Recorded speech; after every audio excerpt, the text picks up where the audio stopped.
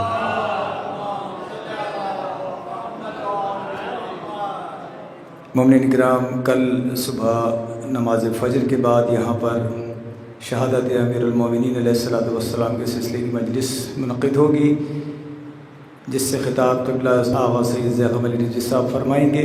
اس کے بعد تابوت امیر المومنین برآمد ہوگا، ماتمداری ہوتے ہوئے یہاں پیچھے دروازے سے ہوتی ہوئی انشاءاللہ سارا جلوس آگے امام بارگاہ سے مجلس میں داخل ہوگا۔ آپ تمام مومنین سے اس میں شرکت کی گزارش ہے۔ بر محمد و آل محمد صلوات اللہ۔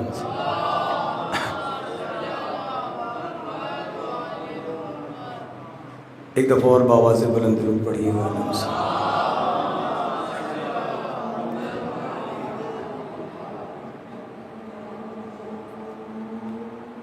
عشق علی ہے دل میں تو کردار سے دکھا، عشق علی ہے دل میں تو کردار سے دکھا، کیا معرفت ہے علم کی گفتار سے دکھا، عشق علی ہے دل میں تو کردار سے دکھا، کیا دین میں تو فکر ابو ذر شناس ہے، تبلیغ دین میں ذرا اظہار سے دکھا، کیا معرفت ہے علم کی گفتار سے دکھا، عشق علی ہے دل میں تو کردار سے دکھا، کتنا مطیع ہے تو علی مولا کے جانثار، حکم خدا پہ سجدوں کی تکرار سے دکھا، حکم خدا پہ سجدوں کی تکرار سے دکھا، کیا معرفت ہے علم کی گفتار سے دکھا، بنتا ہے پاسبان ولایت جہان میں، باطل کے ہر نظام کو انکار سے دکھا، باطل کے ہر نظام کو انکار سے دکھا، عشق علی ہے دل میں تو کردار سے دکھا، خالی زبانی خود کو تو مومن بتا رہا، تو کتنا باعمل ہے یہ ایثار سے دکھا، تو کتنا باعمل ہے یہ ایثار سے دکھا، عشق علی ہے دل میں تو کردار سے دکھا، کیا تیری سوچ فکر میں سیرت علی کی ہے، دنیا کو اپنے باطنی افکار سے دکھا، دنیا کو اپنے باطنی افکار سے دکھا، عشق علی ہے دل میں تو کردار سے دکھا، کہتا ہے جو بھی خود کو میں انصار علی ہوں، باتوں سے نہ بتلا ہمیں اطوار سے دکھا، باتوں سے نہیں ہم کو تو اطوار سے دکھا، عشق علی ہے دل میں تو کردار سے دکھا، یہ تیرا فریضہ ہے علی دیپ جہاں میں، آئینہ پیروکار کو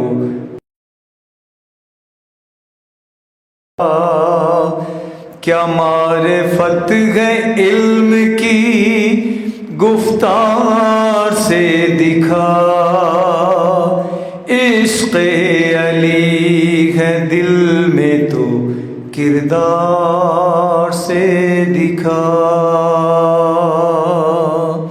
برائے تاجیل ظہور امام زمان اجل اللہ تعالی فرجہ الشریف، برائے صحت و سلامتی آغا علی سستانی، آغا مجتبہ خامنائی، تمام علماء حق، تمام مجتہدین اکرام، تمام مراجع و عظام کی جان و مال، عزت و آبرو کی حفاظت کے لیے، امریکہ اور اسرائیل کی نابودی کے لیے، آپ تمام مومنین کی سلامتی کے لیے، اور وہ تمام مقامات جہاں پر آج شب شہادت امیر المومنین کی مجالس برپا ہیں، ان تمام مقامات کی حفاظت کے لیے، مجاہدین کی کامیابی کے لیے بلند ترین صلوات پڑھیں محمد و آل صلی اللہ محمد و آل محمد۔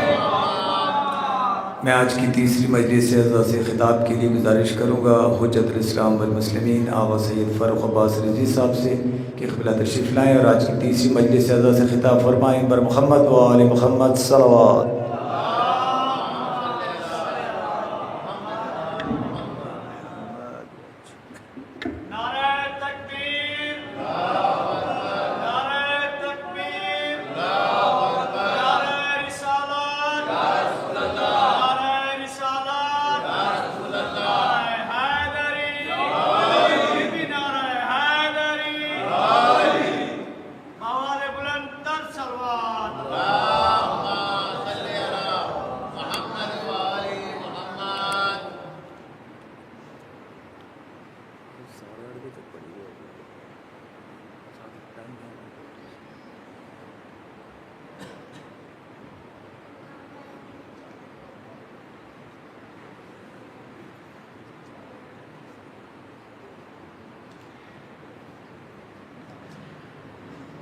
رحم اللہ من قرأ الفاتحہ۔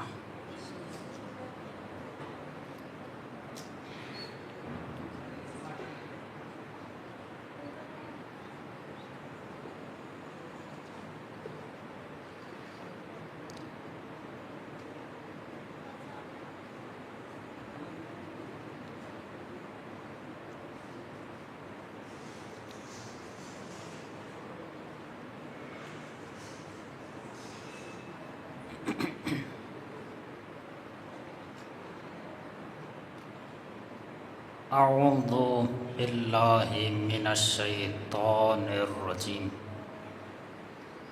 بسم اللہ الرحمن الرحیم، الحمد للہ رب العالمین، بارئ الخلائق اجمعین، باعث الانبیاء والمرسلین، والصلاة والسلام والتحیۃ والاکرام علی سیدنا و مولانا ابی القاسم محمد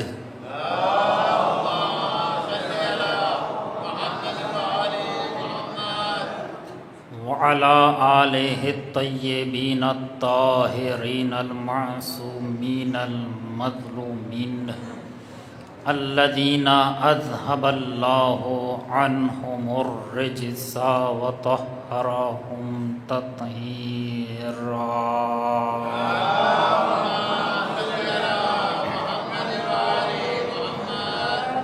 ولا سيما بقية الله أرواحنا لتراب مقدمه الفداء واللعنة الأبدية على أعدائهم أجمعين.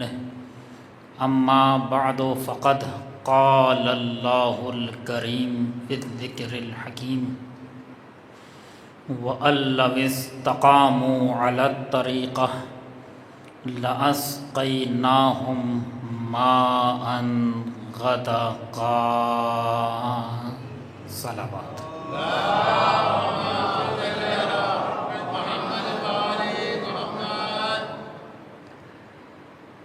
حضرات گرامی قدر اور عزاداران امیر المؤمنین علیہ السلام،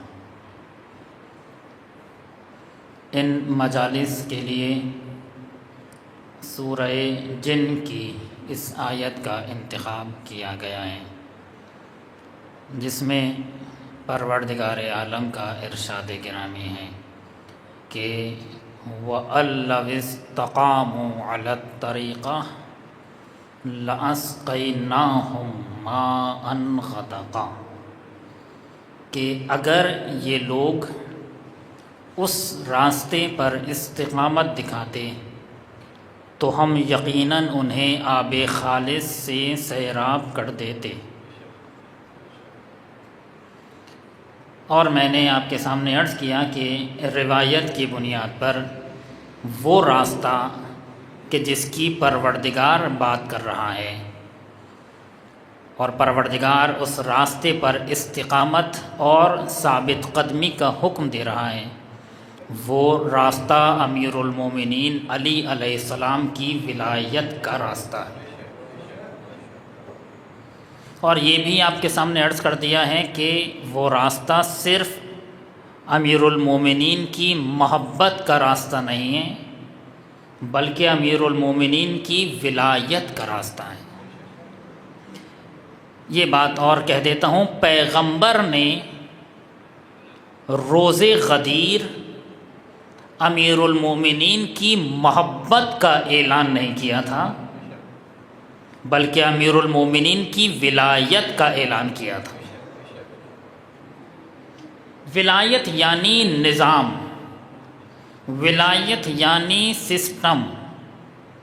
اگر اس کائنات میں کوئی نظام کامیاب ہے تو وہ بس امیر المومنین کا نظام ہے. یہ بات صرف کتابوں میں رہ جاتی اگر آج علی والے ثابت نہ کر دیتے. یہ بات صرف ایک تھیوری رہ جاتی اگر علی والے اس تھیوری کو پریکٹیکل میں بدل کر نہ دکھاتے.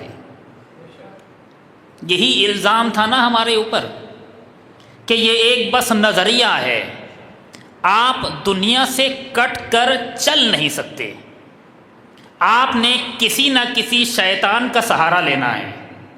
اور علی والے کہتے تھے کہ جو علی کے ہاتھ پر بیعت کر لے وہ کسی شیطان کا سہارا نہیں لیتا. یا اگر کل کی گفتگو سے گفتگو ملا دوں کہ کل میں نے عرض کیا کہ بیعت کا معنی آج کے زمانے میں اگر ہم کرنا چاہیں تو کیا ہے؟ بیعت پرانے زمانے میں کہتے تھے بیعت. آج کے زمانے میں اگر میں اپنے جوانوں کو سادہ کر کے بیان کروں، سادہ لفظوں میں، تو میں کہوں گا سمجھوتا، کمپرومائز. لوگ کہتے تھے کہ ممکن نہیں ہے کہ آپ دنیا سے کٹ کے چلیں، اور علی والے کہتے تھے کہ جو علی کے ہاتھ پر بیعت کر لے وہ شیطانوں سے سمجھوتے نہیں کرتے. جو امیر المومنین علیہ السلام کے راستے پہ کھڑا ہو جائے پھر اسے مشکلات کے لیے تیار رہنا ہے. میں ایک جملہ اور عرض کر دوں، عزیزان گرامی، جب ہم اس راستے پر کھڑے ہو گئے، میں جوانوں سے مخاطب ہوں، خاص توجہ کیجیے گا، بزرگ دعا دے دیں کافی ہے. جب ہم اس راستے پر کھڑے ہو گئے، یا تو راستہ بدل لیں، کیونکہ کسی کے ساتھ کوئی زور زبردستی نہیں ہے. امیر المومنین یہ عہد بیعت تلوار کے زور پر نہیں دیا تھا. وہ اور تھے کہ جو تلوار کے زور پر بیعت لے رہے تھے، بلکہ امیر المومنین نے راستہ کھلا چھوڑا تھا. ورنہ دلیل میرے پاس یہ ہے کہ اگر علی ذوالفقار اٹھا لیتے تو کسی میں دم تھا کہ علی کے مقابل پر آتا؟ ہمت نہیں تھی. ہم نے اگر اس راستے کا انتخاب کیا ہے تو اپنے پورے شعور اور پورے اختیار کے ساتھ. اور میں یہ جملہ بھی کہہ دوں، اچھا ہے ذہن میں آ گیا، یہ راستہ ہم نے صرف دنیا میں انتخاب نہیں کیا. یہاں پر جو جوان یہ کہتے ہیں کہ اب تو ہم اہل بیت کے چاہنے والوں کے گھرانے میں پیدا ہو ہی گئے، اب ہمارا کیا کمال، اس میں ہمارا کیا کمال، ہم تو ایک شیعہ گھرانے میں پیدا ہو گئے، ہمیں کیا معلوم صحیح کیا تھا غلط کیا تھا. لیکن میں عرض کروں، جو یہاں پر شیعہ گھرانے میں پیدا ہوا ہے اس نے وہاں کچھ کیا ہے.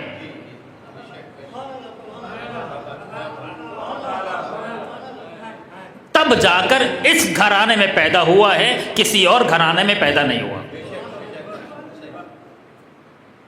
کیونکہ پروردگار عالم کے یہاں فلسفہ اس بات کو ثابت کرتا ہے، قرآن اس بات کو ثابت کرتا ہے، روایت اس بات کو ثابت کرتی ہیں، ہمارا موضوع نہیں ہے. چونکہ پروردگار کے یہاں اس دنیا میں اور کہیں پر بھی چانس نام کی کوئی چیز نہیں ہے،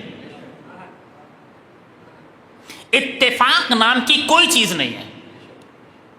اتفاق تھا کہ یہ ہو گیا، اتفاق ہوتا ہی نہیں ہے. اب اتفاق ہم کہتے کسے ہیں وہ بھی عرض کرتا ہوں آپ کے سامنے، آتا ہوں اپنی بات کی طرف. اتفاق تھا کہ یہ ہو گیا، اتفاق تھا کہ میں یہاں سے گزر رہا تھا تو یہ ہو گیا. اتفاق نامی کوئی بھی چیز اس کائنات میں نہیں ہے. اس کائنات میں ہر چیز کے پیچھے کوئی نہ کوئی سبب یا ریزن ہے. میں مثال دوں گا، بات واضح ہو جائے گی. ہے ہی نہیں اتفاق. میں مثال دوں، مثلا خدا نہ کرے اگر یہ پنکھا زمین پہ گر جائے اور کہنے والا کہہ دے کہ اتفاق تھا کہ پنکھا زمین پہ گر گیا، تو آپ کہیں گے اتفاق تھوڑی ہے، اس کے پیچھے پورا قانون ہے. قانون کیا ہے کہ اگر مرطوب ہوا لوہے سے لگے گی تو لوہا زنگ آلود ہو جائے گا، پھر لوہا کمزور ہو جائے گا، ایک وقت آئے گا کہ لوہا گر جائے گا. تو در حقیقت اس کے پیچھے پورا قانون ہے. اب جو میں جملہ کہہ دوں، میں اتفاق کس چیز کو کہہ رہا ہوں؟ چونکہ توجہ چاہتا ہوں، چونکہ میں قانون نہیں جانتا تو لہٰذا اپنی جہالت کو چھپانے کے لیے اتفاق کہتا ہوں. اپنی جہالت چھپانا چاہتا ہوں میں، تو میں کہتا ہوں اتفاق تھا کہ یہ ہو گیا. اب یہاں پر میں یہ گریز بھی لگا دوں، اچھا ہے آپ کے جوش ولا کو ملحوظ خاطر رکھتے ہوئے، کہنے لگے اتفاق تھا کہ علی خانہ کعبہ میں متولد ہو گئے. اتفاق تھا، اتفاق تھا کہ خانہ کعبہ کی دیوار شق ہو گئی. اتفاق تھا کہ امیر المومنین نے پیغمبر کے کاندھے پر چڑھ کے سارے بت توڑ دیے. اتفاق تھا. اتفاق تھا کہ جنگ خیبر امیر المومنین کے ہاتھوں پر فتح ہوئی. اتفاق تھا کہ جنگ احد میں سب بھاگ گئے اور علی کھڑے رہے. اور اس کے بعد جتنی بھی جنگیں ہوئیں، حنین و آخر خیبر و موتا، ساری جنگیں سب چھوڑ کے چلے گئے، علی کھڑے رہے اپنی جگہ پر، ثابت قدمی دکھائی. اتفاق تھا کہ علی نے اپنی ایک انگلی سے در خیبر اکھاڑ کے پھینک دیا. اتفاق تھا. اتفاق تھا کہ پیغمبر نے سارے رشتے رد کر کے اپنی بیٹی کا رشتہ علی کو دیا. اتفاق تھا کہ علم کے لیے پیغمبر نے علی کو بلایا. علم علی کے کاندھوں پر سجا. اتفاق تھا. اتفاق تھا کہ جب سب چھوڑ کر چلے گئے تو علی ہی نے اپنے ہاتھوں سے پیغمبر کو دفن کیا. مگر اب مجھے کہنے دیں، جہاں پر سارے اتفاقات جمع ہو جاتے ہیں اسی شخصیت کو علی ابن ابی طالب کہتے ہیں.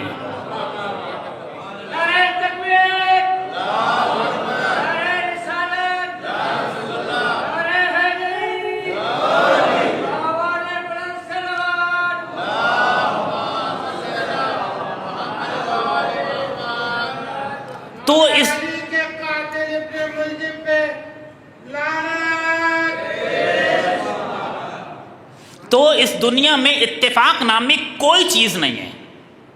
ہر چیز کے پیچھے کوئی نہ کوئی سبب ہے، کوئی نہ کوئی ریزن ہے. تو اگر آج میں اس گھرانے میں پیدا ہوا ہوں تو یہ اتفاق نہیں ہے، بلکہ اس کے پیچھے پورا قانون ہے. اس کے پیچھے کوئی نہ کوئی سبب ہے، اس کے پیچھے کوئی نہ کوئی ریزن ہے. کیا ہے وہ سبب؟ کہ جب عالم ذر میں پروردگار عالم نے امیر المومنین کی ولایت کو پیش کیا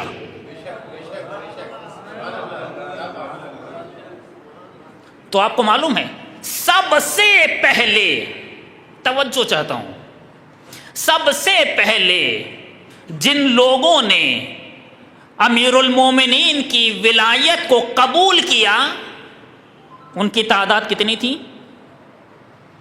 4. پیغمبر کو ہٹا کر 4 اولو العزم پیغمبر کہ پروردگار عالم نے انہیں اولو العزم پیغمبر بنایا. اور اس کے بعد جن لوگوں نے قبول کیا تو پروردگار عالم نے انہیں نبی بنایا. اولو العزم پیغمبر نہیں بنایا. اور یہ میں روایت عرض کر دیتا ہوں، یہ سارا مقدمہ باندھنے کے بعد، کہ قرآن مجید میں آیت ہے. اگر روایت نہیں کہتی تو میں یہ جملہ کہہ نہیں سکتا تھا کہ لم نجد لہو عزما، ہم نے آدم میں عزم نہیں پایا. اولو العزم کا مطلب کیا ہے؟ عزم یعنی مضبوط ارادہ. عزم کہتے ہیں نا اردو میں بھی استعمال ہوتا ہے عزم. عزم یعنی مضبوط ارادہ. اولو العزم یعنی وہ پیغمبر جن کا ارادہ بڑا مضبوط تھا، انہیں کہتے تھے اولو العزم. تو پروردگار عالم نے قرآن مجید میں جناب آدم کے لیے فرمایا کہ جناب آدم میں لم نجد لہو عزما، ہم نے آدم میں عزم نہیں پایا تو آدم کو اولو العزم نہیں بنایا. قرآن مجید کی آیت ہے، روایت بھی نہیں ہے. کسی نے معصوم سے پوچھ لیا کہ پروردگار عالم کہہ کیوں رہا ہے یہاں پر کہ ہم نے آدم کو اولو العزم نہیں بنایا کیونکہ ان میں عزم نہیں پایا. تو امام نے فرمایا کہ جب پروردگار عالم نے امیر المومنین کی ولایت پیش کی تو حضرت آدم نے اپنے اعتبار سے تھوڑا سوچ کر جواب دیا. اب یہ جناب آدم کا سوچ کر جواب دینا کیا تھا، یہ ہم اس عالم میں بات کر رہے ہیں. اس عالم میں کیا تھا مجھے نہیں معلوم، مگر معصوم نے اتنا نہیں بتایا ہے کہ جنہوں نے سب سے پہلے جواب دیا پروردگار عالم نے انہیں اولو العزم بنایا. جنہوں نے اس کے بعد جواب دیا پروردگار عالم نے انہیں نبی بنایا. اور جنہوں نے ایک ایک کر کے پھر درجات ہیں، جنہوں نے اس عالم میں امیر المومنین کی ولایت کو قبول کیا پروردگار عالم نے اس عالم میں انہیں امیر المومنین کی ولایت پر پیدا کیا.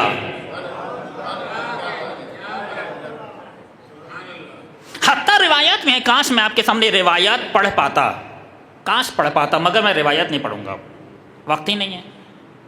صرف انسانوں کے سامنے پیش نہیں کی تھی یہ روایت کہ جس پر ہمیں ثابت قدم رہنے کو کہا گیا ہے. صرف انسانوں کے سامنے نہیں بلکہ حیوانوں پر بھی یہ روایت پیش کی گئی. حیوانوں کے سامنے یہ ولایت پیش کی گئی. روایت کے مطابق میں روایت نہیں پڑھوں گا. جن حیوانات نے امیر المومنین کی ولایت کو قبول کیا وہ حلال گوشت تھے،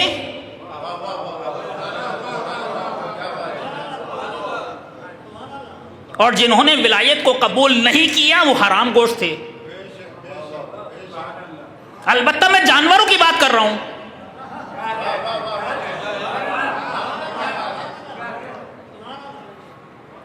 پھلوں اور سبزیوں پر یہ ولایت پیش کی گئی. پھلوں کے سامنے یہ ولایت پیش کی گئی. میں کہہ رہا ہوں نا، کچھ بھی اتفاقی نہیں ہے اس دنیا میں. امیر المومنین علی ابن ابی طالب علیہ الصلوۃ والسلام کے سامنے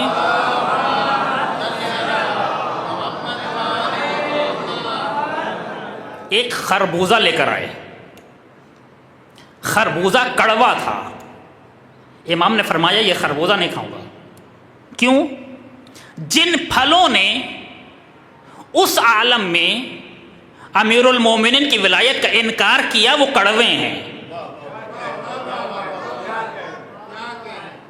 اور جنہوں نے اقرار کیا وہ میٹھے ہیں. آپ نے کبھی سوچا بادام کبھی کڑوا کیوں ہوتا ہے؟ بادام تو بادام ہے نا، کڑوا کیوں ہوتا ہے؟ اور آگے بڑھیے کہ کاش اس پر رک کر آپ کے سامنے عرض کروں، صرف حیوانات نہیں، صرف نباتات نہیں، بلکہ جمادات کے سامنے ولایت کو پیش کیا گیا. زمین اور پتھروں کے سامنے ولایت کو پیش کیا گیا. روایت کے مطابق سب سے پہلے جس پتھر نے امیر المومنین کی ولایت کو قبول کیے، مومن کو چاہیے کہ عقیق ضرور پہنے. عقیق. اور اس کے علاوہ دوسری زمینیں آپ کو معلوم ہے، یہاں یہ بات کہہ دوں کہ جس زمین پر اہل بیت کو دفن کیا گیا ہے، کچھ بھی اتفاقی نہیں ہے دنیا میں. خاص طور پہ وہ قبر، خاص طور پہ قبر، پورے زمین کے حصے کی بات نہیں کر رہا، وہ قبر اس جگہ پر حضرت آدم کے زمانے سے لے کر آج تک کبھی بھی کوئی گناہ نہیں ہوا.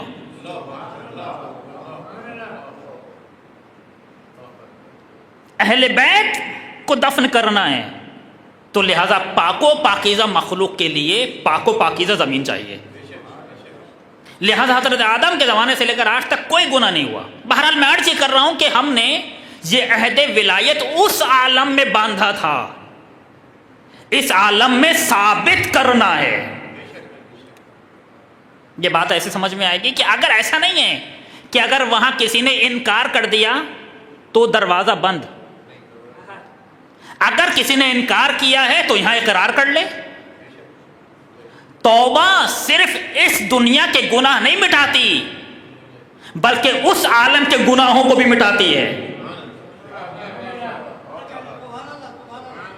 اس عالم کے گناہ بھی مٹا دیتی ہے. تو تم نے اس عالم میں امیر المومنین کی ولایت کو قبول کیا، اتنی بڑی ذمہ داری لے لی تم نے. یہ وہ ذمہ داری تھی کہ جو کوئی بھی مخلوق اپنے اوپر اٹھانے کو تیار نہیں تھی، تم نے اٹھائی ہے ذمہ داری. اب ثابت کرو، اب بھاگنا مت. جہاں تک میں لانا چاہ رہا تھا، بھاگنا مت. تم نے امیر المومنین کی ولایت کو قبول کیا ہے، تم نے ایسے راستے کا انتخاب کیا ہے جو سخت ترین راستہ ہے. آپ کو معلوم ہے نا، مرد کبھی بھی آسان راستے کا انتخاب نہیں کرتا. مرد ہمیشہ سخت چیلنجز کو اپنے ہاتھ میں لیتا ہے. تم نے مردانگی دکھائی ہے، تم مرد ہو، تاریخ میں مرد تمہیں کہا جائے گا. تم نے اس راستے کا انتخاب کیا ہے، اب ثابت کرو. بھاگنا مت. باتیں تو بہت ساری ہیں، میں بس ایک رخ عرض کر دیتا ہوں. عزیزان گرامی، جیسے ہی ہم نے، آپ کو معلوم ہے ولایت قبول کرنے کے بعد ہوا کیا ہے؟ جیسے ہی ہم نے اس ولایت کو قبول کیا، فوراً تقریباً 3 الفاظ ہماری لغت سے مٹا دیے گئے. اے اہل بیت کے چاہنے والوں، بزرگ دعا دینے کافی ہے، جوانوں، اہل بیت کے راستے پر چلنے والوں، 3 الفاظ ہماری لغت میں ہے ہی نہیں. ہماری لغت میں ہے ہی نہیں 3 الفاظ. ممکن نہیں ہے کہ اہل بیت کے چاہنے والے کی زندگی میں 3 الفاظ ہوں. کیا ہماری لغت میں 3 الفاظ نہیں ہیں؟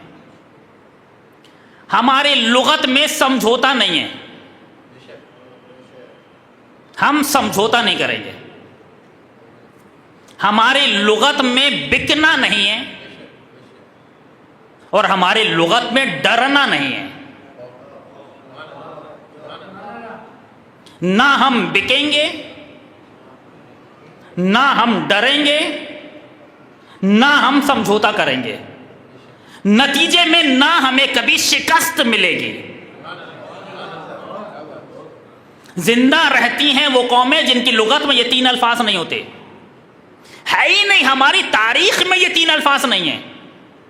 نہ ہم کبھی ڈرے، نہ ہم کبھی بکے، نہ ہم نے کبھی سمجھوتا کیا. آپ کو معلوم ہے یہ تینوں کام ہو رہے تھے امیر المومنین کے زمانے میں. تینوں کام ہو رہے تھے. دشمن 3 کاموں کے ذریعے سے اہل بیت کے چاہنے والوں کو ہٹاتا تھا راستے سے. 3 کام ابھی آپ کے سامنے عرض کرتا ہوں. اور اتفاقی بات یہ ہے، سمجھانے کے لیے کہوں ورنہ میں تو کہہ چکا اتفاق نہیں ہے، کہ آج بھی دشمن انہی 3 راستوں کے ذریعے سے آ رہا ہے. چہرے بدلے ہیں، طریقے نہیں بدلے. سب سے حاکم شام کیا کرتا تھا؟ سب سے پہلے ڈراتا تھا، پھر خریدتا تھا، اور پھر کمپرومائز کی ڈیسک اور ٹیبل پر لانا چاہتا تھا. اور تینوں امتحانوں میں امیر المومنین کے چاہنے والے کامیاب ہوئے، جو چاہنے والے تھے.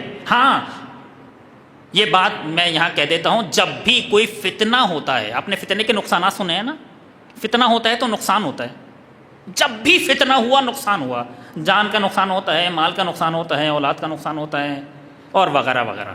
لیکن فتنے کا ایک بہت بڑا فائدہ ہے، بہت بڑا فائدہ ہے. آج کے زمانے کے حالات کے اعتبار سے ضرور سوچئے گا اس پر. فتنے کا ایک فائدہ بتا دیتا ہوں آپ کو. فتنے کا سب سے بڑا فائدہ یہ ہے کہ منافق کھل کر سامنے آ جاتا ہے. فتنے سے پہلے ایسا نہیں ہوتا. منافق چھپا رہتا ہے اور چھپ کر زندگی گزارتا ہے. منافق کو ہمارے استاد نے بڑا پیارا ترجمہ کیا. جیسے میں نے کہا نا کہ بیعت کو کیا کہیں گے آج کے زمانے میں؟ کمپرومائز، سمجھوتا. آپ منافق کا آج کے زمانے میں کیا ترجمہ کریں گے؟ اگر آپ کسی کو سمجھانا چاہیں، فرض کیجئے کوئی مسلمان نہیں ہے، اسے آپ سمجھانا چاہتے ہیں کہ منافق کون ہوتا ہے، تو آج کے زمانے میں منافق کو کہتے ہیں جاسوس. منافق چھپا رہتا ہے، لیکن جیسے ہی فتنہ ظاہر ہوتا ہے منافق کھل کر سامنے آ جاتا ہے. امیر المومنین کے زمانے میں یہ تینوں کام ہو رہے تھے. ان تینوں امتحانوں سے صرف وہ لوگ کامیاب ہو کر گزرے جو سچے چاہنے والے تھے، اور جو کمزور ایمان والے تھے وہ رہ گئے. یہ بات سمجھانے کے لیے ایک بات اور کہوں میں آپ کے سامنے. امیر المومنین کے مقابل پر کتنے لوگ تھے؟ ہم نے جو کتابوں میں پڑھا ہے وہ پڑھا ہے 3 لوگ. 3 طرح کے افراد تھے. کون کون؟ ناقصین، قاسطین اور مارقین. اصحاب جمل، اصحاب صفین اور اصحاب نہروان، انہیں کہتے ہیں ناقصین، قاسطین اور مارقین. لیکن میں ایک بات اور عرض کروں، صرف یہ 3 افراد نہیں تھے، یہ 3 گروہ نہیں تھے، ایک اور گروہ تھا، 4 گروہ تھے.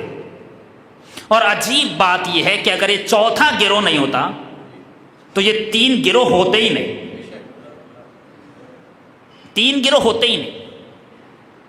یہ 3 گروہ چوتھے گروہ کی پشت پر سوار ہو کر آتے تھے، جو چھپے رہتے تھے، جن کا تاریخ میں تذکرہ ملتا ہی نہیں ہے. اور حقیقتاً اگر کوئی فساد کے لیے اپنی زمین دیتا تھا وہ یہ چوتھا گروہ تھا. یہ 3 افراد تو اس زمین پر آ کر کھیلتے تھے. زمین دیتا کون تھا؟ یہ چوتھا گروہ. اب میں نام لے لیتا ہوں، دوبارہ سے کہوں، ناقصین، قاسطین، مارقین اور ساکتین. خاموش رہنے والے. اگر یہ خاموش رہنے والے نہ ہوتے تو نہ جنگ جمل ہوتی، نہ جنگ صفین ہوتی، نہ جنگ نہروان ہوتی۔ اس کو اور سادہ کر دوں، خاموش رہنے والے کون ہوتے تھے؟ سیدھے سادے چاہنے والے۔ انسان ہوشیار دشمن ہو جائے مگر سیدھا سادہ چاہنے والا نہ ہو، سیدھا سادہ چاہنے والا نہ ہو۔ یہی وہ افراد تھے کہ جو ان تین گروہوں کو زمینہ فراہم کرتے تھے، اور اس زمینے پر یہ تینوں افراد مل کر یا الگ الگ آ کر کھیلا کرتے تھے۔ اب میں تاریخ سے مثال دوں گا، بات بالکل واضح ہو جائے گی۔ ایک شخص ہے، وہ شام آیا جنگ صفین کے بعد، خاص طور پر جوانوں توجہ کرنا، جنگ صفین کے بعد ایک شخص شام آیا، اس نے دیکھا کہ اس کی اونٹنی کسی کے ہاتھ میں ہے۔ اونٹنی کو عربی میں کیا کہتے ہیں؟ ناقہ، یہ لفظ یاد رکھیے گا۔ اونٹ کو عربی میں کیا کہتے ہیں؟ جمل۔ اس نے دیکھا کہ اس کا ناقہ کسی کے پاس ہے، اس نے کہا بھائی یہ میرا ناقہ ہے۔ اس کے ہاتھ میں کیسے گیا؟ جنگ صفین میں وہ غنیمت کے طور پہ اس کا ناقہ لے گیا۔ اس نے کہا بھائی یہ میرا ناقہ ہے۔ اس نے کہا نہیں نہیں، یہ میرا جمل ہے۔ یہ کہہ رہا ہے یہ ناقہ میرا ہے، وہ کہہ رہا ہے کہ یہ جمل میرا ہے۔ ان دونوں میں نزاع بڑھا، حاکم شام تک بات پہنچی۔ حاکم شام نے کہا کہ گواہیاں لے کر آؤ۔ جو شام کا رہنے والا تھا وہ تو گواہیاں لے آیا، اور سب نے مل کر یہ گواہی دے دی کہ یہ جمل اس کا ہے۔ حاکم شام نے فیصلہ کیا اور اس کو دے دیا۔ یہ بیچارہ پریشان بیٹھا تھا۔ حاکم شام نے کہا پریشان کیوں بیٹھے ہو، میں اس سے بہتر تمہیں دے دوں گا۔ اس نے کہا نہیں، میں اس بات پر پریشان نہیں ہوں کہ میرا ناقہ وہاں چلا گیا، میں تو اس بات پر پریشان ہوں کہ یہ ناقہ تھا اور یہ گواہی دے رہے تھے کہ یہ جمل اس کا ہے۔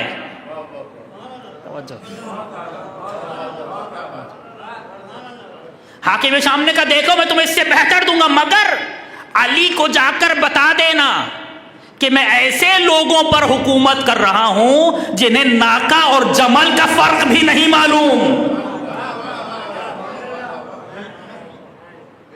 جنہیں ناقہ اور جمل کا فرق نہیں معلوم۔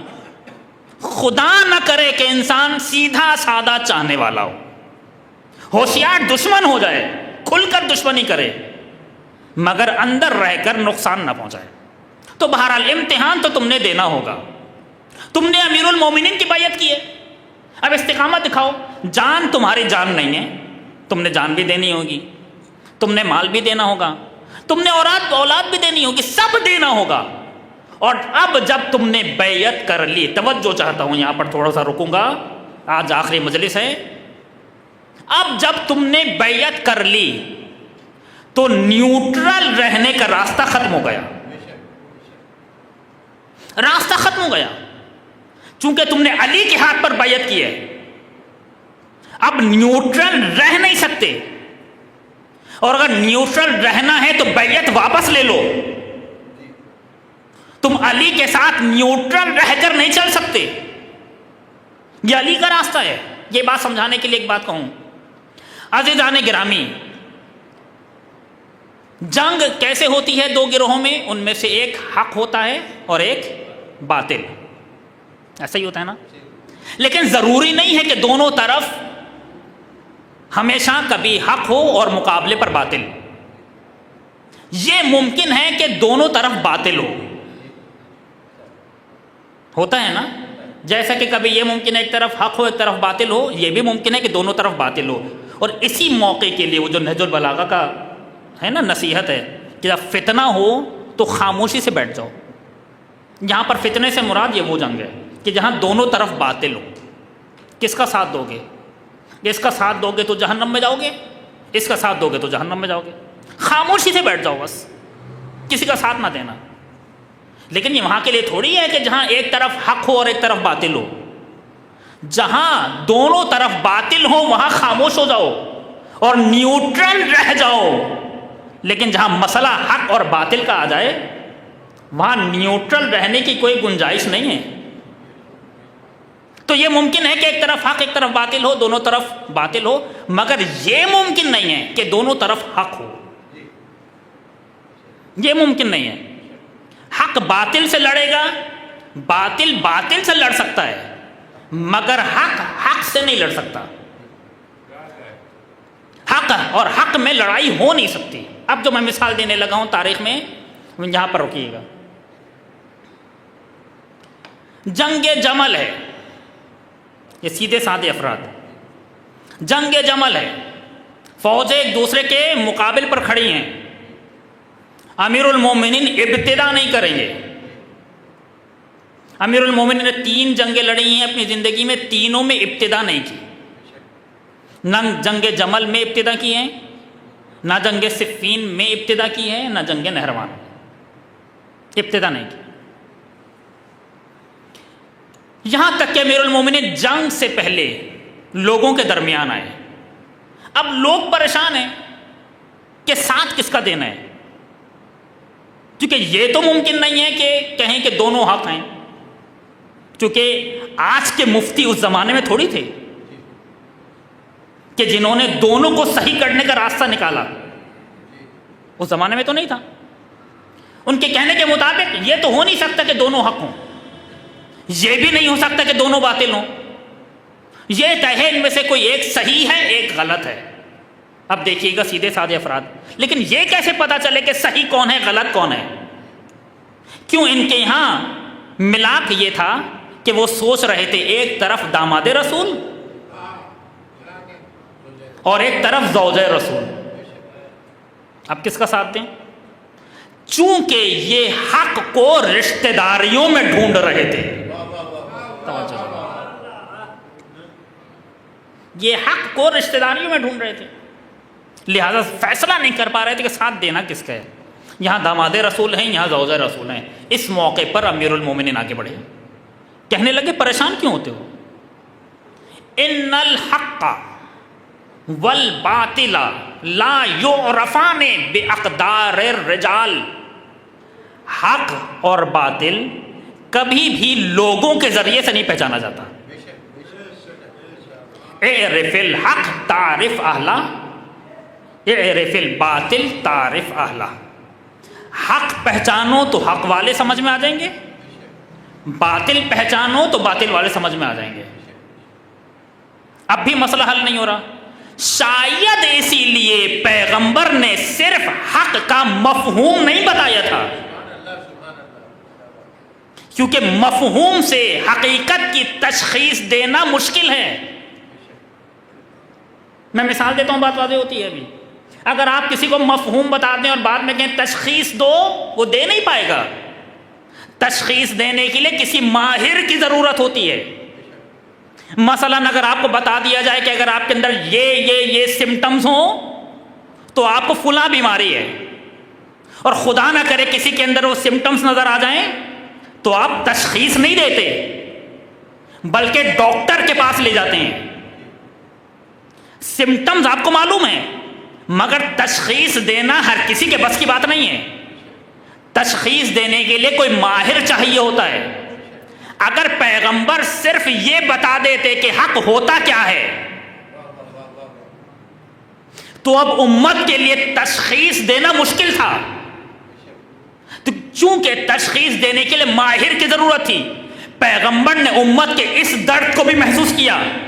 صرف یہ نہیں بتایا کہ حق ہوتا کیا ہے بلکہ اپنے زمانے میں تشخیص دے کر گئے کہ سمجھو علی مع الحق والحق مع علی. میں یہ تو بتا چکا ہوں کہ حق ہوتا کیا ہے، لیکن اب بھی اگر حق سمجھ میں نہ آئے تو دیکھ لو علی کہاں ہے. حق کو مشخص کر کے جا رہا ہوں، جہاں پر علی کھڑا مل جائے سمجھ لو وہیں پر حق ہے. اور عجیب بات ہے، یہاں پر بات رک جاتی. پیغمبر صرف حق کو معین کر کے نہیں گئے اپنی زندگی میں کہ آپ کہیں حق کو معین کر کے چلے گئے اب جو بھی مقابل پر آئے وہ باطل ہے. پیغمبر برعکس بھی کر کے گئے، حق کو بھی معین کر کے گئے، باطل کو بھی معین کر کے گئے. یہ بتایا کہ جہاں پر علی کھڑے مل جائیں وہ حق ہے، اور یہ بھی بتایا جو بھی عمار کو قتل کر دے،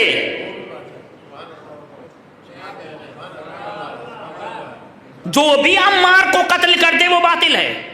پیغمبر نے حق بھی روشن کر دیا، پیغمبر نے باطل بھی روشن کر دیا، مگر اس امت کا کیا کریں؟ سوچ رہے ہیں کہ ہم کس کا ساتھ دیں۔ امیر المومنین صفوں کو چیرتے ہوئے، بس میں اختتام کی طرف لے کر جا رہا ہوں، بات سمیٹوں، موضوع سمیٹوں۔ امیر المومنین صفوں کو چیرتے ہوئے آگے بڑھے، کہنے لگے زبیر کہاں ہے؟ زبیر کہاں ہے؟ کسی نے کہا زبیر تمہاری خیر نہیں ہے۔ زبیر کون ہے؟ امیر المومنین اور پیغمبر کا پھوپھی زاد بھائی، پیغمبر کی پھوپھی ہیں صفیہ، اور زبیر صفیہ کا بیٹا ہے۔ کہنے لگے زبیر کہاں ہے؟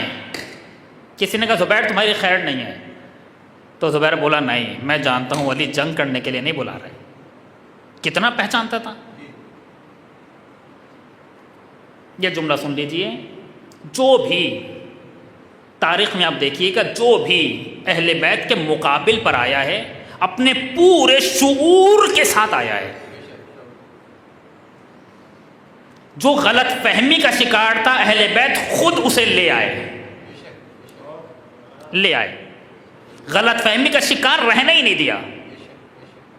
کبھی زہیر کو لے آئے، کبھی وہب کلبی کو لے آئے، کبھی حر کو لے آئے، جو بھی غلط فہمی کا شکار تھا اسے لے آئے۔ جو بھی اہل بیت کے مقابل پر تھا وہ اپنے پورے شعور کے ساتھ تھا۔ اب میں یہاں یہ بات روک کر عرض کروں، پھر آتا ہوں اپنی بات کی طرف، کہ آپ مجھے بتائیے کربلا کے میدان میں امام حسین بار بار خطبے کیوں دے رہے تھے؟ کیوں دے رہے تھے؟ شہادت سے پہلے تک خطبہ دے رہے ہیں امام، مولا نہیں آئیں گے، یہ جس نے آنا تھا آ گیا۔ عجب نہیں امام عواص نے، میں چاہتا ہوں کہ اگر توجہ چاہتا ہوں، میں چاہتا ہوں کہ اگر جہنم بھی جائیں تو اپنے پورے شعور اور ارادے کے ساتھ جائیں۔ میں چاہتا ہوں مجبوراً جہنم بھی نہ جانا، کہ پروردگار عالم نے تمہیں مختار بنایا ہے، اختیار دیا ہے، جہنم میں جا رہے ہو تو مجبوراً نہ جانا، بلکہ اپنے پورے اختیار کے ساتھ جانا۔ ساری حجتیں تمام کی امام حسین علیہ السلام نے کربلا کے میدان میں۔ اب یہاں پر بھی دیکھیے آپ، زبیر کہاں ہے؟ زبیر کون ہے؟ میں نے ایام فاطمہ میں عرض کیا تھا 2-3 جملے، کہ چند افراد کہ جنہوں نے جناب سیدہ کے حق کا دفاع کیا تھا، ان میں سے ایک زبیر۔ اور یہ جملہ بھی یاد رکھیے گا کہ تاریخ اتنی تیزی سے گری ہے، اتنی تیزی سے تاریخ گری ہے کہ ہم سوچ نہیں سکتے ہم۔ سوچئے نا کہ وہ امت، میں مسائل کی منزل پہ نہیں ہوں، بس اشارہ کر رہا ہوں آپ کو بات سمجھانے کے لیے، آنسوں پر تحمل رکھیے گا۔ وہ امت، تاریخ نے لکھا، وہ امت کہ جو پیغمبر کے وضو کا پانی زمین پر نہیں گرنے دیتی تھی، بلکہ تبرک کے طور پر پیغمبر کے وضو کا پانی لے جاتی تھی امت، اسی امت کے سامنے پیغمبر کی شہادت یا وفات کے کچھ دن بعد پیغمبر کی بیٹی زمین پہ گر گئی اور کوئی بچانے نہیں آیا۔ کچھ دن کی بات ہو رہی ہے، ساری امت نے دیکھا تھا کہ پیغمبر امام حسین علیہ السلام کو اپنے دوش پر سوار کرتے ہیں اور سواری کراتے ہیں۔ حسین راکب دوش پیغمبر تھے۔ کربلا کے میدان میں صرف تابعین نہیں تھے، اصحاب بھی موجود تھے، اصحاب پیغمبر موجود تھے کربلا کے میدان میں۔ خود امام حسین علیہ السلام کے ساتھ 5 اصحاب پیغمبر شہید ہوئے ہیں، کہ کبھی موقع ملے تو عرض کروں۔ ایسا نہیں تھا کہ لوگ جانتے نہیں تھے، لوگوں نے اپنی آنکھوں سے دیکھا تھا، مگر تاریخ اتنی تیزی سے گری ہے۔ 50 سال کے اندر، زیادہ عرصہ نہیں گزرا، 50 سال کے اندر راکب دوش پیغمبر گھوڑوں کے ٹاپوں کے نیچے نظر آیا۔ کتنی تیزی سے گر رہی ہے تاریخ، دیکھا آپ آج عالم اسلام کو دیکھ رہے ہیں. میں پھر وہی جملہ کہہ دوں جو 2 دن سے تکرار کر رہا ہوں، خدا کا شکر ہے کہ ہم دیکھ رہے ہیں. ابھی تک تو ہم نے تاریخ میں پڑھا تھا کہ پیغمبر کو چھوڑ کے کیسے بھاگے، پڑھا تھا نا ہم نے. آج نظر آ رہا ہے کہ پیغمبر کے دین کو کیسے تنہا کر دیا عالم اسلام نے. ہم نے تاریخ میں پڑھا تھا بس علی ابن ابی طالب کھڑے رہتے تھے پیغمبر کے ساتھ. آج پورا عالم اسلام دیکھ رہا ہے کہ علی ابن ابی طالب کے چاہنے والے ہیں جو کھڑے ہیں. کہوں جملہ، انسان جسے بھی اپنا امام مان لے، جو بھی ہو، چاہے امام حق ہو یا امام باطل، جسے بھی انسان اپنا امام مان لے، یہ طے ہے کہ امام کا اثر چاہنے والوں میں ضرور آتا ہے، چاہتے یا نہ چاہتے ہوئے. خود بخود آپ نے جسے امام بنایا ہے، اپنا رہنما بنایا ہے، اپنے رہبر بنایا ہے، اس کا اثر آپ میں آئے گا. اب آپ دیکھیے نا، جنہوں نے بھاگنے والوں کو امام بنایا تھا وہ آج خود بخود بھاگ رہے ہیں، اور جنہوں نے میدان میں ثابت قدم ڈٹ جانے والوں کو امام بنایا تھا آج وہ کہہ رہے ہیں کہ ہم آگے تو زرہ پہنیں گے، پیچھے نہیں پہنیں گے. اگر کل کی گفتگو یاد ہو، ہم آگے تو زرہ پہنیں گے، پیچھے نہیں پہنیں گے. کیوں؟ اس لیے کہ ہم نے بھاگنا ہی نہیں ہے. اور آپ کو معلوم ہے بھاگتا کون ہے؟ بھاگتا وہ ہے کہ جسے راستہ نہ ملے، جسے شکست نظر آ رہی ہو. جنگ احد میں یہی ہوا تھا نا کہ جب آواز آئی قد قتل محمد، مسلمانوں کو اپنے یہاں شکست نظر آئی تو بھاگنے لگے. بھاگتا وہ ہے جسے شکست نظر آ رہی ہو، مگر ہمارے یہاں تو کبھی شکست ہے ہی نہیں. ہمارے یہاں تو شکست ختم ہو گئی ہے. پھر پہلے مجلس والا جملہ کہہ دوں، جس کے مستقبل میں ظہور رکھ دیا ہو اس کی یہاں شکست سے دروازے بند ہے. شکست ممکن ہی نہیں ہے. میں ابھی جو شروع میں جملہ کہہ رہا تھا، ہمارے لغت میں قتل ہو جانا تو ہے مگر ہار جانا نہیں ہے. ہار جانا ہے ہی نہیں ہماری لغت میں. بہرحال امیر المومنین علیہ السلام نے کہا زبیر آؤ.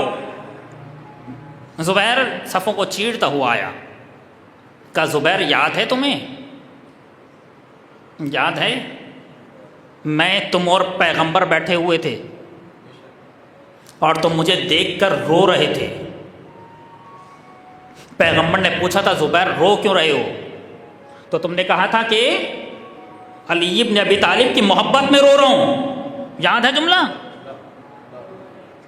اور پیغمبر نے فرمایا تھا زبیر ایک وقت آئے گا کہ تم علی کے مقابل پر کھڑے ہوگے. تم سوچنے لگے یہ کیسے ممکن ہے. آج دیکھو 25 سال کے وقت میں، 11 ہجری میں پیغمبر کی وفات یا شہادت ہے، 36 ہجری میں جنگ جمل ہے. 25 سال گزرے ہیں بس، اور تاریخ کیسے گری کہ تم کہاں آ کے کھڑے ہو گئے. بات کہاں سے چلی ہے کہ نیوٹرل رہنے کا موقع ہے ہی نہیں ہمارے پاس، راستہ ہی نہیں ہے نیوٹرل رہنے کا. زبیر رونے لگا، روتے روتے میدان چھوڑ کر چلا گیا. پھر زبیر نے نہ یہاں ساتھ دیا نہ وہاں، چھوڑ کر چلا گیا. اب میں آپ سے یہاں روک کر پوچھوں کہ اگر زبیر نے اصحاب جمل کو چھوڑ دیا تو ہم نے کیوں نہیں اپنایا؟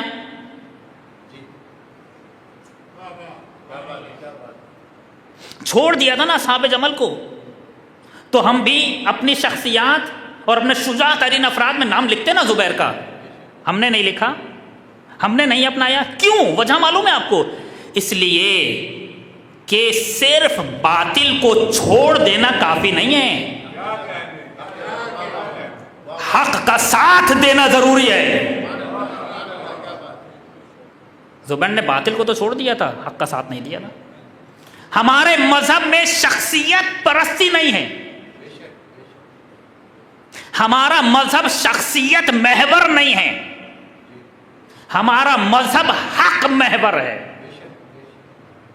شخصیت کوئی ہو، کتنی بھی بڑی ہو، اگر حق پر نہیں ہے تو ہماری نہیں ہے، اور اگر کوئی وہاں کا بھی حق پر ہے تو ہمارا ہے۔ فرمایا تھا نا محمد میرا بیٹا ہے، یہ ہمارے یہاں محور حق ہے۔ بس ختم کر دی میں نے گفتگو۔ راستہ امیر المومنین علیہ السلام کا ہے، تمہارے یہاں شکست ممکن نہیں ہے، فتح و کامرانی بس تمہاری ہے۔ نتیجہ دے رہا ہوں بس مسائل تک آنے کے لیے، فتح و کامرانی بس تمہاری ہے۔ تینوں مجلسوں کا خلاصہ، فتح و کامرانی بس تمہاری ہے، شکست تمہارے یہاں ہے ہی نہیں۔ راستہ بس ایک ہے، ڈٹ کے کھڑے رہو، ثابت قدمی دکھاؤ، بھاگ کے نہ جانا۔ بھاگ کر گئے تو ساری تاریخ میں تمہیں برا بھلا کہا جائے گا، تم پر لعنتیں کی جائیں گی۔ ایک وقت آئے گا کہ تمہارے اپنے بھی تم پر لعنت کر رہے ہوں گے۔ جملہ کہہ رہا ہوں اگلا، اگر تم بھاگ کر چلے گئے تو تمہارے اپنے بھی تم پر لعنت کر رہے ہوں گے، تو تمہارے مخالفین بھی تمہارا کلمہ پڑھ رہے ہوں گے۔ یہ صرف کتابوں کے قصے رہ جاتے اگر علی خامنئی کر کے نہ دکھاتے، اگر علی خامنئی کر کے نہ دکھاتے۔ آج سب ایک ہو گئے نا، وہ جو پشت کر چکے تھے ایک علی کے غلام کے سامنے کیسے کھڑے ہیں؟ سوچئے، ابھی غلام کی جھلک دیکھی ہے، ایک غلام کی جھلک دیکھی ہے۔ اگر آقا کو دیکھ لیتے، یا جب آقا کو دیکھو گے تو کیا ہوگا؟ مگر یاد رکھنا، جیت تمہاری ہے، فتح و نصرت تمہاری ہے، فرشتے تم پر اتریں گے، وہاں نہیں۔ میں نے آپ کے سامنے پہلے دن عرض کیا تھا، قرآن مجید نے کہا لَتَجِدَنَّ أَشَدَّ النَّاسِ عَدَاوَةً لِلَّذِينَ آمَنُوا الْيَهُودُ، تمہارے بدترین دشمن یہودی ہیں۔ قرآن مجید بہت ساری جگہوں پر مبہم گفتگو کرتا ہے، جیسا کہ قرآن مجید نے امیر المومنین کا نام نہیں لیا، چاہتا تو پروردگار نام لے لیتا مگر نام نہیں لیا، مبہم گفتگو کی، یعنی مفہوم بتایا۔ مصداق تم خود تلاش کرو، مصداق خود تلاش کرو، لیکن بعض جگہوں پر قرآن نے بالکل آشکارا گفتگو کی ہے۔ جہاں پر دشمن بتانے کی بات آئی، قرآن مجید نے واضح طور پہ بتایا، مبہم نہیں رکھی بات، آشکارا کہ تمہارا دشمن یہودی ہے۔ کہوں جملہ، اگر قرآن، میں سمجھانے کے لیے کہہ رہا ہوں، اگر قرآن یہودیوں سے محبت کرنے کی بھی بات کرتا اور دوستی کرنے کی بھی بات کرتا، تو جتنی عالم اسلام ابھی دوستی کر چکا ہے، اس سے زیادہ دوستی ممکن نہیں تھی، اس سے زیادہ دوستی ممکن نہیں تھی۔ جبکہ قرآن مجید نے یہودیوں کا دشمن کہا ہے، دشمن، یہودی دشمن ہے تمہارا، ایسا دشمن ہے کہ پروردگار عالم نے ہر ہفتہ اس دشمن کی دشمنی یاد دلائی ہے، ہر ہفتہ اس دشمن کی دشمنی یاد دلائیے۔ یاد رکھو، ہر ہفتہ ریپیٹ کرو اپنے لیے کہ تمہارا دشمن کون ہے۔ سورہ جمعہ میں، یہ بھی پہلے ہی مجلس میں کہا تھا میں نے، سورہ جمعہ میں قُلْ يَا أَيُّهَا الَّذِينَ هَادُوا إِن زَعَمْتُمْ أَنَّكُمْ أَوْلِيَاءُ لِلَّهِ مِن دُونِ النَّاسِ فَتَمَنَّوُا الْمَوْتَ إِن كُنتُمْ صَادِقِينَ۔ اے یہودیوں، اگر تم اللہ کے دوست ہو تو موت کی تمنا کرو، نہیں کریں گے موت کی تمنا۔ ہر ہفتہ خدا نے یاد دلایا۔ اور اگر اس دشمن کا کوئی مقابلہ کر سکتا ہے، کسی میں دم ہے مقابلے کا، تو یا تو علی تھے یا علی والے ہیں۔ اگلا جملہ بھی کہہ دیتا ہوں بات تمام کرنے کے لیے، اور اگر کوئی مقابلہ کرنا بھی چاہے تو ان کے پیچھے کھڑا ہو جائے، ان کے پیچھے کھڑا ہو جائے۔ جس نے بھی پوری تاریخ میں مقابلہ کیا ہے، ان کے پیچھے کھڑا رہا ہے، کہ فرنٹ لائن پر جو ہوگا یا تو علی ہوں گے یا علی والے ہوں گے، کوئی اور ان سے مقابلہ کرنے کی ہمت نہیں کر سکتے، ہمت نہیں کر سکتے، ہمت نہیں ہے، دم چاہیے سخت ترین دشمن سے مقابلے کے لیے، دم چاہیے۔ یہ دم بس ہم میں اور آپ میں ہے۔ خدا کا شکر ہے، ہزار ہاں شکر ہے کہ خداوند عالم نے ہمیں امیر المومنین کا چاہنے والا بنایا، اور آج ہمارے لیے فخر کی بات ہے کہ ہم پورے فخر کے ساتھ دنیا میں کہہ رہے ہیں کہ ہم علی والے ہیں۔ مگر جو کل میں بات کہہ رہا تھا، ابھی بات تمام نہیں ہوئی، ابھی تو بات شروع ہوئی ہے۔ آج دنیا میں یہ تڑپ ہے، پوچھ رہی ہے دنیا یہ علی کون ہے، یہ کربلا کیا ہے، یہ عاشورہ کیا ہے، یہ ظہور کیا ہے۔ آج پوچھ رہی نا دنیا، مسلمانوں سے لے کر کفار تک سب یہی پوچھ رہے ہیں کہ یہ اتنا دم آیا کہاں سے، اور ہم مسکرا کے بتاتے ہیں کربلا سے۔ کہ کربلا کیا ہے، یہ غدیر کیا تھی، یہ علی کون ہے، تمہیں ڈر نہیں لگتا، تم گھبراتے نہیں ہو، تمہارے مستقبل میں کیا ہے، یہ ظہور کیا ہے۔ اب دنیا نے پوچھنا شروع کیا ہے۔ سب سے پہلی ذمہ داری ہماری ہے، میں لباس رسول پہن کر آنے والا، لباس رسول پہننا آسان ہے مگر لباس رسول کے تقاضے بڑے مشکل ہیں۔ سب سے پہلے میں نے بتانا ہے کہ علی کون ہے، اور اب صرف زبان سے نہیں بتانا، اب صرف کتابوں میں لکھ کر نہیں بتانا، اب میدان عمل میں بتانا ہے، چونکہ اب زبان نہیں چلتی بلکہ عمل چلتا ہے، عمل چلتا ہے۔ اب ذمہ داری ہے، اب بتانا ہے، پہچانوانا ہے علی کون ہے۔ ہم بتاتے ہیں علی کون ہے، ہم بتائیں گے علی کون ہے، ہم بتائیں گے غدیر کیا تھی، ہم بتائیں گے کربلا کیا تھی، ہم بتائیں گے ظہور کیا ہے۔ اب ہم بتائیں گے، اب ہمارے پاس موقع ہے، یہ موقع ضائع نہ ہو جائے، یہ موقع ضائع نہ ہو جائے۔ اپنے جوانوں، بس یہ آخری جملہ کرو، اپنے چیلنجز کو اپارچونٹیز میں بدلنا سیکھو۔ کامیاب ہیں وہ لوگ جو چیلنج کو اپارچونٹی میں بدلتے ہیں، اور جو لوگ گھبرا جاتے ہیں وہ اپارچونٹی ضائع کر دیتے ہیں۔ آج ہمارے پاس وقت ہے، ہم غمزدہ ہیں، ہم بہت غمزدہ ہیں، مگر ہمارا مستقبل بڑا روشن ہے، ہمارا مستقبل بہت روشن ہے۔ ہم صرف واحد مذہب جو یہ کہہ سکتا ہے وہ ہمیں، کہ ہمارا مستقبل بڑا روشن ہے۔ ایک اسرائیل بننے کے بعد ایک یہودی نے ایک سیمینار کروایا تھا، اس میں اچھے خاصے شیعہ شناس افراد کو بلایا تھا جنہوں نے شیعت پر ریسرچ کی ہوئی تھی، اور سب نے اپنی اپنی ریسرچ پیش کی تھی۔ ظاہراً انقلاب آنے سے پہلے ہے، انقلاب آنے سے پہلے، اسرائیل بننے کے بعد، اور سب نے اپنی اپنی ریسرچ پیش کی۔ آخر میں وہ انٹرنیٹ پہ یہ مقالہ موجود ہے، کالم موجود ہے انگلش میں، آپ کہیں گے میں آپ کو لنک دے دوں گا بعد میں۔ آخر میں اس نے نتیجہ دیا، ایک یہودی نے نتیجہ دیا، نتیجہ یہ تھا کہ شیعوں میں جب تک دو چیزیں ہیں اس وقت تک انہیں نہیں مٹا سکتے۔ دو چیزیں ہیں ان کے پاس، جب تک شیعوں میں دو چیزیں ہیں ان کو نہیں مٹا سکتے۔ کون سی چیز ہے؟ ان کے پاس کربلا ہے، ان کے پاس ظہور ہے۔ کہوں جملہ، جب ہمتیں کم ہونے لگتی ہیں تو کربلا کو دیکھتے ہیں، اور جب مایوس ہونے لگتے ہیں تو ظہور کو دیکھنے لگتے ہیں۔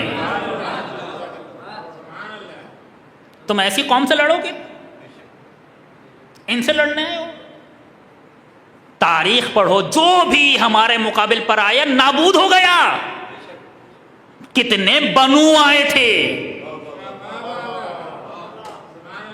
کتنے بنو آئے تھے، آ کر گزر گئے، آج ان کی قبروں کا بھی نہیں معلوم۔ مگر جاؤ نجف جا کر دیکھو، کربلا جا کر دیکھو، ہمارے مقابل پر جو آیا وہ نابود ہو گیا۔ مرے ہم، قتل ہمیں کیا گیا، خواتین ہماری بیوہ ہوئیں، بچے ہمارے یتیم ہوئے، مگر آج ہے کون؟ آج کھڑا کون ہے؟ ہم۔ آج نابود کون ہوا؟ وہ۔ چونکہ ہمارے مذہب کا خاصہ ہی یہی ہے کہ ہمارے یہاں شکست نہیں ہے، سخت سے سخت حالات ممکن ہے، اس سے زیادہ سخت حالات ہیں۔ رہبر انقلاب کہتے کہتے شہید ہو گئے نا، مایوس کیوں ہوتے ہو؟ ہمارے یہاں مایوسی ہے ہی نہیں، تو ہوتے کیوں ہو مایوس؟ مایوس نہیں ہونا، بلکہ استقامت دکھانی ہے۔ کس چیز پر؟ امیر المومنین کی ولایت پر۔ چونکہ ہم نے جو راستہ چن لیا ہے یہ راستہ مشکل ہے، سخت ہے، خطرناک ہے۔ جس میں ہمت نہیں وہ نہ آئے، جس میں ہمت ہے وہ قدم رکھے، اور جو ہمت والا ہے وہ مرد ہے۔ یہ وہی مرد ہے کہ جس کے لیے قرآن مجید نے کہا من المؤمنین رجال صدقوا ما عہد اللہ علیہ۔ مومنین میں سے کچھ مرد ہیں، مومنین میں سے، عام انسانوں میں سے نہیں، مومنین میں سے کچھ مرد ہیں کہ جنہوں نے اپنے عہد کو سچا کر دکھایا ہے۔ یہ بھاگنے والے تھوڑی ہیں، یہ جان دے دینے والے ہیں، کہ جب ہمارے مولا نے جان دی تھی۔ میرا خون امیر المومنین کے خون سے زیادہ سرخ ہے، میرے مولا نے جان دے دی، میری جان کی حیثیت ہے۔ مولا کے جانے سے تو دین نابود نہیں ہوا، ایک غلام کے جانے سے دین ختم ہو جائے گا؟ ایک غلام کے جانے سے دین ختم ہو جائے گا؟ کربلا میں سب ختم کر دیا تھا تم نے، مگر پھر بھی ہمارا مکتب ختم نہیں ہوا۔ ایک غلام کے جانے سے مکتب ختم ہو جائے گا؟ نہیں نہیں، اس مکتب میں بات ہی ایسی ہے کہ یہ کبھی ختم ہو ہی نہیں سکتا، قیامت تک جائے گا یہ مکتب، قیامت تک جائے گا یہ مکتب۔ ختم کر دی میں نے بات، جب ہمارے مولا نہ رہے، ہمارے مولا کو مار دیا۔ دشمنی ایسی تھی کہ شہادت کے بعد قبر چھپانا پڑی، قبر چھپانا پڑی، میں نے عرض کیا تھا نا، قبر چھپانا پڑی۔ دشمنی اتنی شدید تھی کہ دشمن بڑا درندہ ہے۔ آج تو ہم دیکھ رہے ہیں دشمن بڑا درندہ ہے، تاریخ میں پڑھا تو تھا ہم نے، آج ہم دیکھ رہے ہیں دشمن بڑا درندہ ہے، یہ کسی پر رحم نہیں کھاتا۔ ہمارا مقابلہ ایسے لوگوں سے ہے جنہیں ہم درندہ بھی نہیں کہہ سکتے، یہ جانوروں سے بھی پست ہیں، جانوروں کے بھی آپس میں کچھ قوانین ہوتے ہیں، مگر ان کے پاس کوئی قانون نہیں ہے، کوئی قانون نہیں ہے۔ انہوں نے، بس میں ربط مصائب دے رہا ہوں، انہوں نے ہمارے مولا علی کو شہید کیا۔ میری تحقیق ہے پوری، میں یہاں پڑھ نہیں سکتا کہ جب ابن ملجم کو لے کر آئے تو امام نے فرمایا تھا امیر المومنین علیہ السلام نے کہ یہ زن یہودی کا بیٹا ہے، یہ زن یہودی کا بیٹا ہے جو میرے مقابل پر آیا ہے، مگر ابن ملجم تو نے مار دیا مولا کو، ہمارے مولا کو شہید کر دیا۔ اور جب لے کر آئے تھے نا ابن ملجم کو،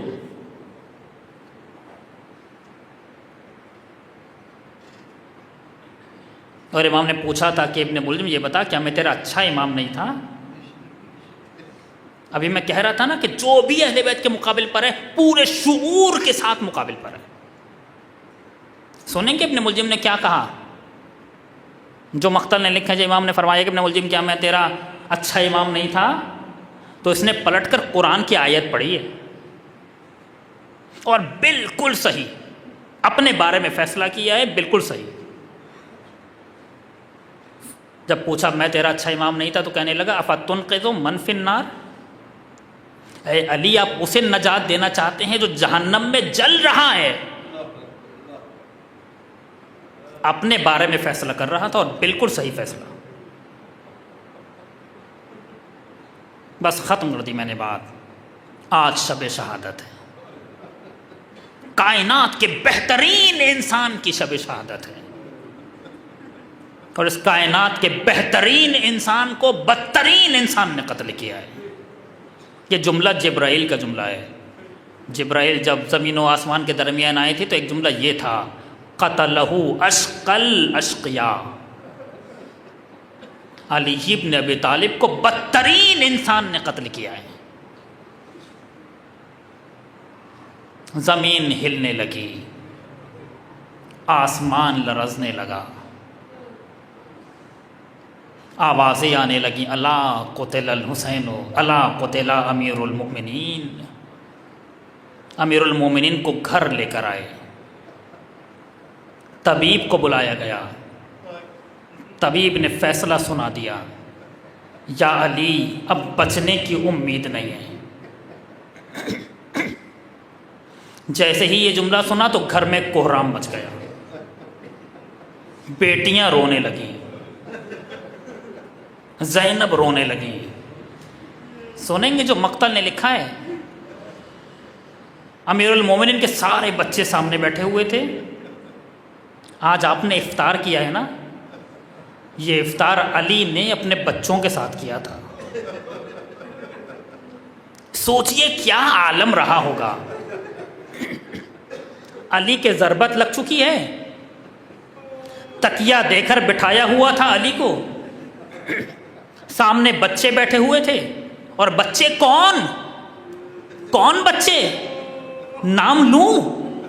ایک طرف حسن بیٹھے ہوئے تھے، ایک طرف حسین سر میں ہاتھ ڈالے رو رہے تھے، ایک طرف زینب سسک کے رو رہی تھیں، ایک طرف ام کلثوم بیٹھی رو رہی تھیں۔ کہوں جملہ؟ ام البنین عباس کو لے کر رو رہی تھیں۔ اور اس کی درمیان مقتل نے لکھا، جب علی کی نظر حسین پر پڑی، علی نے سب کو دیکھ کر صبر کیا، لیکن جیسے ہی حسین پر نظر پڑی کہنے لگے، حسین تم نہ رونا، انت شہید ہذہ الامہ فاصبر، اے حسین میرے بیٹے تجھے قتل کیا جائے گا، تو صبر کر میرے بیٹے۔ حسین کو صبر کی تلقین دے رہے ہیں۔ امام حسن گھر سے باہر نکلے، کیونکہ چاہنے والا جمع ہو چکے ہیں، آوازیں آ رہی ہیں، واہ علیہ واہ علیہ۔ سب کو معلوم ہو گیا ہے کہ اب علی رخصت ہونے والے ہیں۔ امام حسن باہر نکلے، کہنے لگے، میرے بابا کے چاہنے والوں، میرا بابا کسی سے ملاقات نہیں کر سکتا۔